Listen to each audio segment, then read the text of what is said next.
Good morning. How are you, my dear student? So far, I know that you are safe and sound, hale and hearty by the grace of Almighty Allah. I'm fine too. First, I would like to welcome everyone in the live online class. I hope you will stay with me until finish my class. Okay, let's go. Now I'm going to discuss English for today, Unit 8, World Heritage. My dear student, you have to know what is World Heritage.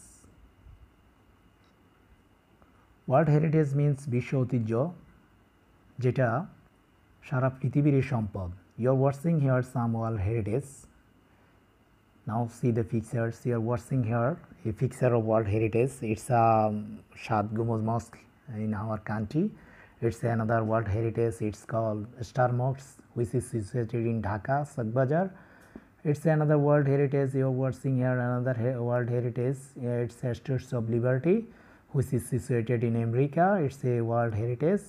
It's another, here are some others world heritage. It's a natural beauties in our country, it's also the world heritage. And it's another world heritage in our country, it's maybe Shampur Mahabir, and this is the world heritage and they are very important. I think by gradually you will learn about this heritage. Okay, today I will discuss with you lesson 1, unit 8, lesson 1, the Shadgum Mosque. It's a very important lesson for you, I think. And first you are watching here some pictures. Now I'm going to read the pictures. You are watching here some picture. What is this building? A building the key. It's this building about the mosque. It is the mosque, I think. And do you have any building like this in your town? Of course not. This building are not available, I think. Then next questions. What do you call it? We call it world heritage, or we can call it mosque. Masjid bolte pari. It is the Shadgum Mosque. And what is it used for? এটা কি জন্য ব্যবহার হয়? It is used for saying prayer, অর্থাৎ নামাজ পড়ার জন্য আমরা এটা ব্যবহার করি। Okay my dear student, let's go. Now I am going to read. My dear student, heritage বলতে আমরা বলছি ঐতিহ্য। তাহলে হেরিটেজ ইজ হোয়াট? হেরিটেজ হয় হোয়াট উই ইনহেরিট। ইনহেরিট মানে যেটা উত্তরাধিকারী সূত্রে আমরা পেয়ে থাকি। ইনহেরিটেড অর্থ কি? যেটা উত্তরাধিকারী সূত্র। হেরিটেজ হচ্ছে what we inherit from the first, যেটা আমরা উত্তরাধিকারী সূত্রে পেয়ে থাকি সেটাকে আমরা হেরিটেজ বলি, ঐতিহ্য বলি। লিভ উইথ, এবং যেটা নিয়ে আমরা বেঁচে থাকি ইন দ্য প্রেজেন্ট, বর্তমানে। অ্যান্ড দেন ফার্স্ট, যেটা তারপর ফার্স্ট হয়, যেটা হস্তান্তর হয় অন টু আওয়ার চিলড্রেন, আমাদের শিশুদের কাছে, আর ফিউচার জেনারেশন, ভবিষ্যৎ প্রজন্মের কাছে। তাহলে আমরা বলতে পারি যে ঐতিহ্য হলো যা আমরা উত্তরাধিকারী সূত্রে অতীত থেকে পাই, বর্তমানে সেগুলো নিয়ে বেঁচে থাকি, আর তারপর আমাদের সন্তান ও ভবিষ্যৎ প্রজন্মের কাছে রেখে যাই। সেটাকে আমরা কি বলবো? হেরিটেজ বলবো। আমি ভেঙে ভেঙে বললাম যাতে তোমরা অর্থ বুঝতে পারো। তাহলে হেরিটেজ অর্থ কি? ঐতিহ্য। ইনহেরিট মানে উত্তরাধিকারী সূত্রে পাওয়া, এবং যেটাকে নিয়ে আমরা বর্তমানে বেঁচে থাকি এবং আমাদের ভবিষ্যৎ প্রজন্মের কাছে সেটাকে রেখে যাই। যেমন তোমার একটা নাঙ্গল আছে, আমার একটা নাঙ্গল আছে, সেটা আমি রেখে গেলাম, আমার সন্তানেরা ব্যবহার করবে, এবং তারা যখন থাকবে না তখন তাদের সন্তানেরা ব্যবহার করবে। সেটাই আমরা কি বলতে পারি? ঐতিহ্য। তাহলে মাই ডিয়ার স্টুডেন্ট, নেক্সটে দেখি our unique source of life or inspiration. Inspiration মানে অনুপ্রেরণা। ইজ আওয়ার কালচার, এটা হচ্ছে আমাদের সংস্কৃতি। অ্যান্ড ন্যাচারাল হেরিটেজ, আমাদের প্রাকৃতিক সম্পদ। তাহলে আমি কি বললাম? Our unique source of life, আমাদের জীবনের এক অন্যান্য উৎস। অ্যান্ড ইন্সপিরেশন, অনুপ্রেরণা হয় আওয়ার কালচার, আমাদের সংস্কৃতি। অ্যান্ড ন্যাচারাল হেরিটেজ, আমাদের প্রাকৃতিক ঐতিহ্য। তাহলে আমাদের প্রাকৃতিক ঐতিহ্য, আমাদের সংস্কৃতি হয় আমাদের জীবনের একটা অন্যান্য উৎস এবং অনুপ্রেরণা। এরপর দেখো, when we speak of the world heritage, যখন আমরা ওয়ার্ল্ড হেরিটেজের কথা বলি, ইট ইন্ডিকেটস, এটা নির্দেশ করে প্লেস, কোনো জায়গা অথবা সাইট, কোনো দৃশ্য, দ্যাট উই ইনহেরিটেড, যেটা আমরা উত্তরাধিকারী সূত্রে পেয়েছি, ফ্রম দ্য ফার্স্ট, অতীত থেকে, and first on to the future জেনারেশনের কাছে রেখে যাই, অফ দ্য এন্টার ওয়ার্ল্ড, সমগ্র পৃথিবীর ফিউচার জেনারেশনের কাছে আমরা রেখে যাই। সেটাকে আমরা কি বলি? ওয়ার্ল্ড হেরিটেজ বলি। তাহলে আমি কি বললাম? যে আমাদের জীবন ও অনুপ্রেরণার একমাত্র উৎস হলো আমাদের সাংস্কৃতিক ও প্রাকৃতিক ঐতিহ্য। আমরা যখন বিশ্ব ঐতিহ্যের কথা বলি তার সেসব স্থান বা নির্বাচিত স্থানকে নির্দেশ করে যা আমরা উত্তরাধিকারী সূত্রে পাই এবং অতীত থেকে এবং সারা পৃথিবীর ভবিষ্যৎ প্রজন্মের কাছে রেখে যাই, সেটাই হচ্ছে আমাদের world heritage.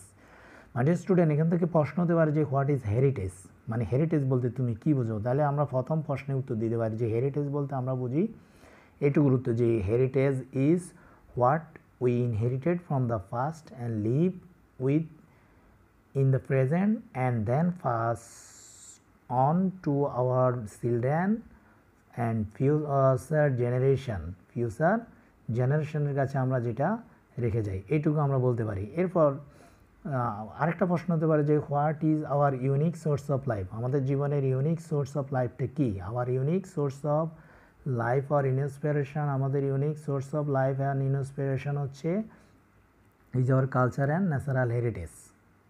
Very simple. When we speak of the world heritage, যখন আমরা ওয়ার্ল্ড হেরিটেজ, তাহলে what do you means by world heritage? World heritage বলতে কি বোঝো?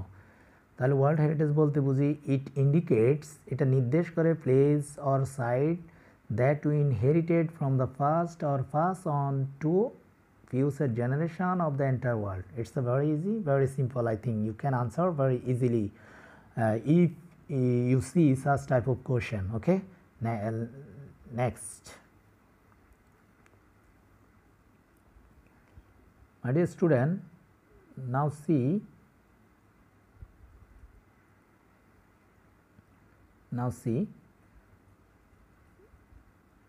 next, the Shadguma Mosque is in Bagrat is such a heritage. You are watching here, the Shadguma Mosque in Bagrat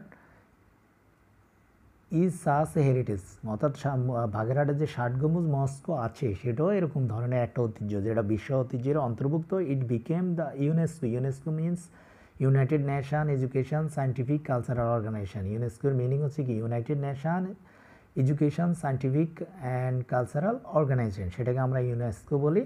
world heritage সাইটের অন্তর্ভুক্ত হয়েছে 1985 সালে, অর্থাৎ world হেরিটেজের অন্তর্ভুক্ত হয়েছে ষাটগম্বুজ মস্কো 1985 সালে। তাহলে আমরা বলতে পারি যে হোয়েন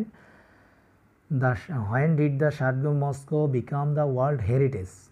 যদি এরকম প্রশ্ন করে তোমরা কী বলবে যে the Shat Gombuj mosque became a world heritage in 1985 সালে। ওকে, এরপর নেক্সট, অরিজিনালি অত প্রকৃতপক্ষে the historic mosque city was known as Khalifatabad, অর্থাৎ এই মসজিদে অর্থাৎ হিস্টোরিক মস্কো সিটি অর্থাৎ ঐতিহাসিক মসজিদের নগরী যেটা পরিচিত খলিফাতাবাদ হিসাবে এই মানে মসজিদের নগরী পরিচিত।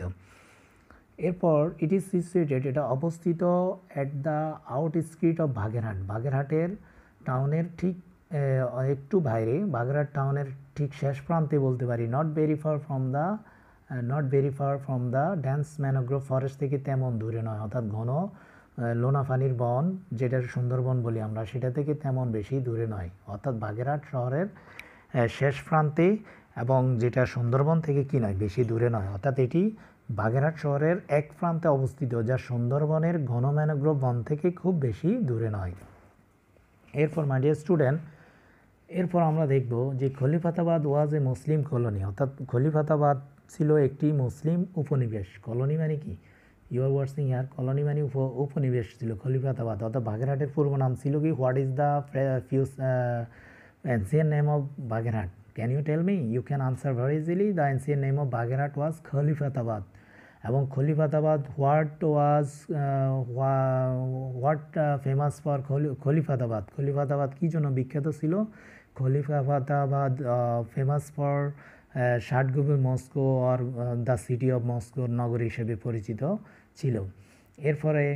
এরপর দেখো, ইট ওয়াজ ফাউন্ডেড, অর্থাৎ এটা প্রতিষ্ঠিত করেন বাই দ্য তুর্কির জেনারেল, একজন তুর্কির সেনাপতি, তার নাম ছিল এ সায়ান্ট ওরিয়র, একজন সুফি সাধক। ওরিয়র মানে যোদ্ধা বা সাধক। উল্লুক খানজান, তার নাম ছিল উল্লুক খানজান 15 সেঞ্চুরির দিকে, অর্থাৎ কলোনিটা স্থাপন করেন কে, অথবা ষাটগম্বুজ মসজিদ প্রতিষ্ঠা করেন কে? আমরা বলতে পারি যে it was founded by the Turkish. It was বলতে এখানে সাতগ্রুপ মসজিদকে বোঝানো হচ্ছে যে it was founded by the Turkish general saint warrior, একজন যোদ্ধা সুফি সাধক লুক খানজান 15 সেঞ্চুরির দিকে অর্থাৎ 15 শতকের দিকে এই সাতগ্রুপ মসজিদ নির্মাণ করেন। এরপর my dear student, the infrastructure of the city, এই শহরের অবকাঠামো। ইনফ্রাস্ট্রাকচার অফ দ্য সিটি বলতে বোঝায় শহরের অবকাঠামো অনেক। মসজিদ ইনফ্রাস্ট্রাকচার অফ দ্য সিটি, শহরের অবকাঠামো অফ দ্য সিটি রিভিলস করে, প্রকাশ করে significant technical skill in many Moscow, এবং বিভিন্ন মসজিদের অর্থাৎ রিভিলস করে সিগনিফিক্যান্ট টেকনিক্যাল অর্থাৎ তাৎপর্যময় দক্ষতা স্কিল ইন মেনি মস্কো, অনেক মসজিদের, as well as early Islamic monument, এবং প্রাচীন যে ইসলামী স্থাপত্যগুলোর যে সৌন্দর্যতা সেটাকেই প্রকাশ করে, অর্থাৎ দক্ষতা, কারিগরি দক্ষতাকেই প্রকাশ করে। তাহলে আমি কি বললাম যে শহরের অবকাঠামো অনেক মসজিদ ও ইসলামের শুরুর দিকের অনেক ভাস্কর্যের কারিগরি দক্ষতাকে প্রকাশ করে। অর্থাৎ এই শহরেরটাকে দেখলে আমরা মনে পড়ে যে আমাদের ইসলামের যে প্রাচীন যুগ কেমন ছিল, অর্থাৎ আমাদের ইসলামী যে জ্ঞান, আমাদের যে ঐতিহ্য, আমাদের যে কারিগরি দক্ষতা বা আর্কিটেকচার তৈরির ক্ষেত্রে যে আমাদের বিশেষ বিশেষ দক্ষতা, সেটাকে কি করে মসজিদটাকে দেখলে সেটাকে বোঝা যায়। এরপর my dear student, baked bricks. Baked bricks মানে কি? বেকড ব্রিক্স মানে ফোরাইট ওয়ার ইউজ করা হয়েছে for the construction of this building, অর্থাৎ এই ভবনকে অর্থাৎ এই মসজিদটাকে নির্মাণ করার জন্য বেকড ব্রিক মানে ফোরাইট ব্যবহার করা হয়েছে, অর্থাৎ মসজিদ নির্মাণ করতে ফোরাইট ব্যবহার করা হয়েছে। এরপর দেখো, the planning of the city was dominated by the ইউর ওয়ার্ডসিং ইয়ার, the planning of the city, I am reading here, the planning of the city dominated by the tradition মানে ঐতিহ্য, dominated মানে প্রভাবিত করা, ট্রেডিশন ঐতিহ্য অফ দ্য ইসলামিক আর্কিটেকচার, অর্থাৎ ইসলামিক স্থাপত্যকে, আর দ্য ডেকোরেশন অর্থ কি? সাজানো হয়েছে, আর combination of Mughal Turkish architecture, অর্থাৎ এখানে ডেকোরেশনটা করা হয়েছে মোগল এবং তুর্কির আর্কিটেকচারের সমন্বয়। কম্বাইনেশন মানে সমন্বয়, অর্থাৎ মোগল এবং তুর্কিস স্থাপত্য শিল্পের সমন্বয়, এবং শহরটাকে পরিকল্পনা করা হয়েছে ইসলামিক আর্কিটেকচারের দ্বারা প্রভাবিত হয়েছে। শহরের পরিকল্পনাটা ইসলামিক আর্কিটেকচার দ্বারা প্রভাবিত হয়েছে, আর শহরটাকে সাজানো হয়েছে মোগল এবং তুর্কিস আর্কিটেকচারের সমন্বয়।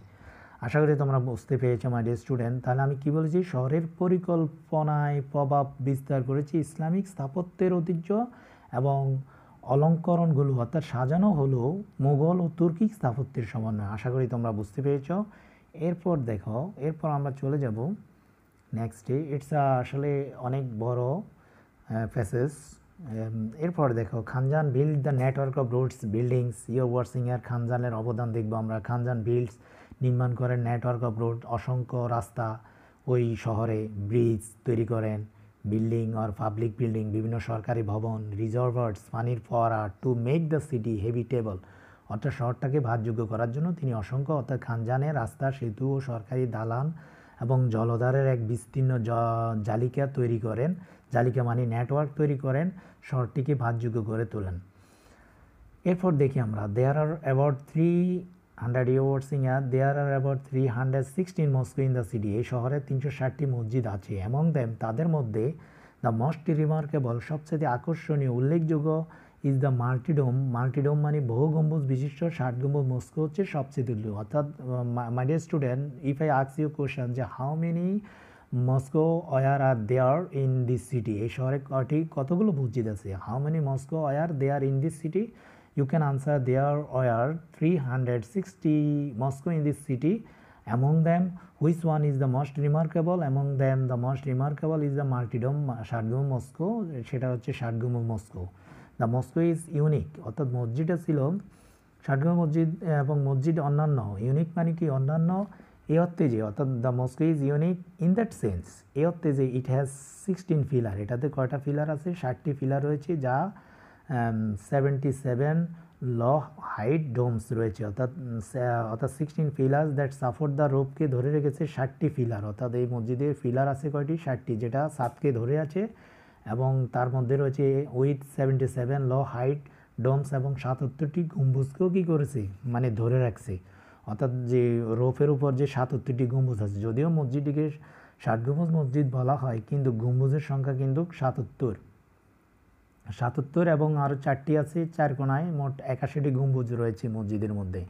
তাহলে my dear student 77 low height domes, এবং তারপরে এখানে আছে দেখো the four towers at 4 corner, অর্থাৎ 4 কর্নারে 4টি টাওয়ার হ্যাভ স্মলার ডোমস, এবং এগুলোর উপর আবার ছোট ছোট গম্বুজ রয়েছে at the top of as well, একইভাবে ছোট ছোট গম্বুজ রয়েছে। তাহলে কি বলেছি, যদিও মসজিদটিকে 60 গম্বুজ মসজিদ বলা হয়, কিন্তু গম্বুজের সংখ্যা 81টি, অর্থাৎ 77টি ল হাইট রয়েছে এবং 4 কোণা 4টি বড় গম্বুজ রয়েছে, এগুলোর উপর আবার ছোট ছোট গম্বুজ রয়েছে, এবং সে অর্থে 81টি গম্বুজ রয়েছে। তাহলে আমি আরেকবার বলবো বাংলা অর্থটা যাতে তোমরা বুঝতে পারো। মসজিদটির অন্যান্য এই অর্থে যে এর 60টি পিলার রয়েছে, যা 77টি কম উচ্চতার গম্বুজ বিশিষ্ট ছাদের ভার বহন করে, এবং ছাদের 4 কোণে 4টি মিনারের শীর্ষে ছোট গম্বুজ রয়েছে। আশা করি মাই ডিয়ার স্টুডেন্ট তোমরা বুঝতে পেরেছো। তারপর আমরা দেখব দ্য বেস্ট ফেয়ার হল হ্যাজ, এবং বৃহৎ প্রার্থনা কক্ষটিতে বেস্ট ফেয়ার হল has the best, you're watching here, the best fair hall has 11 arch doors, arch doors মানে খিলান দরজা, on the east অর্থাৎ পূর্ব দিকে 11টি খিলান দরজা, এবং 60টি রয়েছে on the north এবং উত্তর দিকে, তারপর সাউথে রয়েছে, দক্ষিণে রয়েছে ফর লাইট আলো এবং ভেন্টিলেশন মানে আলো চলাচলের জন্য পথ। তাহলে কি বলেছি যে মাই ডিয়ার স্টুডেন্ট, যে বৃহৎ প্রার্থনা কক্ষটিতে, অর্থাৎ যেখানে প্রার্থনার জন্য নামাজ পড়ার জন্য জায়গা রয়েছে, সেখানে বৃহৎ প্রার্থনার কক্ষটিতে আলো এবং বাতাস চলাচলের জন্য পূর্ব দিকে 11টি এবং উত্তর ও দক্ষিণে 60টি করে ধনুক আকৃতির ধার পথ রয়েছে, অর্থাৎ খিলান পথ বা ধার পথ বলতে পারি আমরা, রয়েছে। আশা করি তোমরা বুঝতে পেরেছ। এরপর ইট হ্যাজ 7 আইলস, এটাতে রয়েছে মসজিদের দৈর্ঘ্য বরাবর 60টি পায়ে চলার পথ। 7 আইলস মানে পায়ে চলার পথ, running along the length of the mosque, যেটা মসজিদের দৈর্ঘ্য বরাবর চলে গিয়েছে। এরপর 11টি গভীর ভাগ রয়েছে, অ্যান্ড 11 ডিপ কার্ভস মানে গভীর ভাগ রয়েছে বিটুইন দ্য স্লেন্ডার স্টোন ক্লাম্পস, এবং স্লেন্ডার অর্থ বলতে বোঝাচ্ছে পাথরের পাতলা কলামের মাঝে 11টি গভীর ভাগ রয়েছে, অর্থাৎ স্লেন্ডার স্টোনস মানে কি পাথরের পাতলা স্টোনস কলামের মধ্যে 60টি কি রয়েছে গভীর ভাগ রয়েছে। মাই ডিয়ার স্টুডেন্ট, এরপর this column support the carving arts, এই কলামগুলো গম্বুজ দ্বারা সৃষ্ট খোদাইকৃত খিলানের মতো অর্থাৎ this column support the carving arts, carving অর্থাৎ বাঁকা আর্টস মানে খিলানগুলোকে সাপোর্ট করছে, and created by the domes, এবং যেগুলো গম্বুজ তৈরি করেছে। তাহলে আমি যদি বলি যে এই কলামগুলো গম্বুজ দ্বারা সৃষ্ট খোদাইকৃত খিলানের মতো ভাগগুলোকে ঠেস দিয়ে রাখে। মাই ডিয়ার স্টুডেন্ট, এরপর আমরা দেখব this thickness of the arts, এই যে আমরা খিলানগুলোর কথা বলেছি, দ্য থিকনেস অফ দিস আর্টসেস, এই আর্টসেস মানে খিলানগুলো, আর্টসেস মানে খিলান, থিকনেস মানে গাঢ়তা বা গভীরতা, এই 6 ফিট, অর্থাৎ এই যে খিলানগুলো মানে গভীর মানে গাঢ়তা 60 ফিট, অর্থাৎ একটা খিলান মানে তুমি যদি অর্থাৎ পরিমাপ করো তাহলে 60 feet, and have slightly narrowing হলো অ্যান্ড রাউন্ড দ্য ওয়াল, এবং সেটার ভিতরে কিছু ফাঁকা জায়গা রয়েছে এবং গোলাকার ওয়াল। অর্থাৎ তোমরা জানো যে ঘরের যে পিলার তৈরি করা হয়, যে পিলারগুলো তো আমরা জানি 4 কোণ বের হয়, কিন্তু 4 কোণ না, সেটা অনেকটা বাঁশের মতো এরকম, এবং 6 ফিট প্রতিটা পিলার, এবং ভিতরে বাঁশ যেরকম খোলা থাকে, ভিতরে বাঁশের যে ভিতরে কি থাকে খালি থাকে, সেরকম পিলারের ভিতরেও কি আছে খালি আছে, এবং এই পিলারগুলো 6 ফিট মানে ঘাড়, এবং এগুলোকে আমরা কি বলি খিলান দরজা বলি। আশা করি তোমরা বুঝতে পেরেছ যে বিষয়টা কি বোঝাতে যাচ্ছে। মাই ডিয়ার স্টুডেন্ট, এরপর দেখো, এরপর আমরা দেখব ভিতরের মসজিদের ভিতরে কি, যে মসজিদটা তৈরি করেছে আমরা সেটা দেখলাম, যে খিলান দরজা বা গম্বুজ এসব নিয়ে আমরা আলোচনা করলাম। এবার দেখব আমরা মসজিদের ভিতরে কি আছে। দেখো মাই ডিয়ার স্টুডেন্ট, এরপর আমরা দেখব যে মসজিদের ভিতরে, এরপর মসজিদের ভিতরে আছে the West wall in the interior, অর্থাৎ ওয়েস্ট ওয়াল মানে কি যে পশ্চিমের ওয়াল ইন দ্য ইন্টেরিয়র অর্থাৎ ভিতরে, ইন্টেরিয়র অর্থ কি মসজিদের ভিতরে যে পশ্চিম ওয়াল হ্যাজ 11 মিহরাবস। কয়টা মিহরাব রয়েছে? ভিতরের দিকের পশ্চিম দেয়ালে 11টি মিহরাব রয়েছে, যা মক্কার দিক নির্দেশ করে, অর্থাৎ niche in the mosque pointing towards Mecca, অর্থাৎ যেটা মক্কার দিককে নির্দেশ করে। তারপর রয়েছে এরপর এই মিহরাবগুলো, তারপর কি বলেছে, এরপর টুয়ার্ডস দ্য মস্ক দি মিহরাবস আর ডেকোরেটেড, এই মিহরাবগুলোকে সাজানো হয়েছে, ডেকোরেটেড করা হয়েছে উইথ দ্য স্টোন ওয়ার্ক, পাথরের কাজ দিয়ে, অ্যান্ড টেরাকোটা মানে কাদা মাটির ফলক দিয়ে, কাদা মাটির। টেরাকোটা বলতে আমরা কি বুঝি, যে যেটা মসজিদ, অর্থাৎ এই মিহরাবগুলোতে পাথরের কাজ ও টেরাকোটা দ্বারা নকশা করা হয়েছে। টেরাকোটা মানে কাদা মাটির নকশা করা হয়েছে। সেটা দেখলেই তোমরা বুঝতে পারবে আসলে বিষয়টা কি, কাদামাটি দিয়ে কিভাবে নকশা করা আছে, এই মেহরাবগুলোকে কিভাবে স্টোনের ওয়ার্ক, পাথরের কাজ অথবা টেরাকোটা দিয়ে সাজানো হয়েছে। The floor of the Moscow is made of brick, অর্থাৎ মসজিদের ফ্লোর মানে তলা, নিচের তলাটা, অর্থাৎ মসজিদের ফ্লোরটা, মেসটা হচ্ছে মেড অফ ব্রিক, অর্থাৎ ইট দিয়ে তৈরি। ডিয়ার স্টুডেন্ট, তাহলে মসজিদের মেস হচ্ছে কি দিয়ে? ইট দিয়ে তৈরি। এরপর দেখো আমরা শেষ প্রান্তে চলে আসছি আশা করি। এরপর আমরা দেখব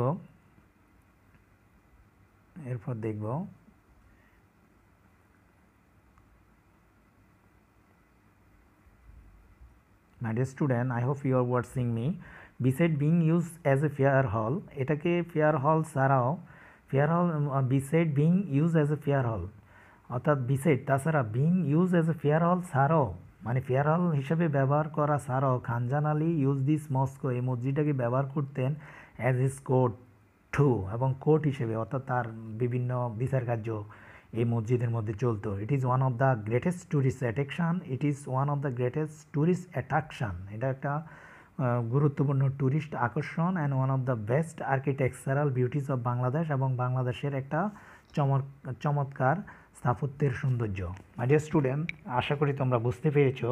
তাহলে আমি আজকের এই পড়া তোমরা সুন্দরভাবে বুঝতে পেরেছো, অর্থাৎ লাইন বাই লাইন আমি চেষ্টা করেছি বোঝানোর জন্য। অ্যাকচুয়ালি ইটস একটু কঠিনই আছে, এবং আশা করি আমার ক্লাস দেখার পর সেটা আর কঠিন লাগার কথা না, এবং তোমরা you can understand very easily if you watch my class. এরপর আমরা দেখবো, এখানে দেখো, এটা একটু বুঝাই দিচ্ছি, তাহলে তোমাদের অ্যান্সারগুলো দিতে আর একটু সহজ হবে। যেমন ফাউন্ডেড করে কে, মসজিদটা ফাউন্ডেড করে, এখানে ইনফরমেশান লিখবা। ফাউন্ডেড করে কে করে? উলুগ খানজান। আর হয়েন কখন করে? 15th সেঞ্চুরিতে, অর্থাৎ 15 শতকে করে। হয়েন মানে এখানে হবে 15 শতক। এরপর নাম্বার অফ ডোমস, গম্বুজের সংখ্যা হচ্ছে 77, কিন্তু 60টা সহ কিন্তু 81টা হবে। 4টা শৌচালা আছে না, সেটা সহ 81টা হওয়ার কথা। তারপর নাম্বার অফ পিলার্সের সংখ্যা কয়টি? তোমরা তো বলতে পারবে কয়টি পিলার আছে my dear student, can you tell me? Of course, pillar কয়টি আছে বলো তো? হাউ মেনি পিলার হচ্ছে 60। এরপর আর কয়টি খিলান দরজা রয়েছে? 25, অর্থাৎ 25টি খিলান দরজা, অর্থাৎ তোমরা যদি ফেসেস পড়ো তাহলে সেখান থেকে হিসাব করলে সহজে পাবে। এরপর দেখো থিকনেস অফ দ্য আর্টস, খিলানগুলোর ঘাড়তা, থিকনেস অফ দ্য আর্টস, খিলানগুলোর ঘাড়তা কত? 6 ফিট বলেছিলাম। তারপর মিহরাব কয়টি আছে? মিহরাব 11 মিহরাব আছে। My dear students, I have come to the end of my lesson. I hope you have stood so long with me, and that's why I would like to give thanks everyone for watching me. I hope you must watch this class, and it will be very helpful for you. অর্থাৎ এটা বারবার তোমাদের পরীক্ষা কিন্তু আসে, সেই জন্য আমার কিন্তু অনেক কষ্ট হয়েছে এই আজকের এই বিষয়টা আলোচনা করার জন্য। এখন আশা করি তোমরা যদি সেটা ভালো করে পড়ো বা শিখো, সেটাই আমার সফলতা। Okay, see you again, till then, আল্লাহ হাফেজ, বাই বাই, গুড বাই।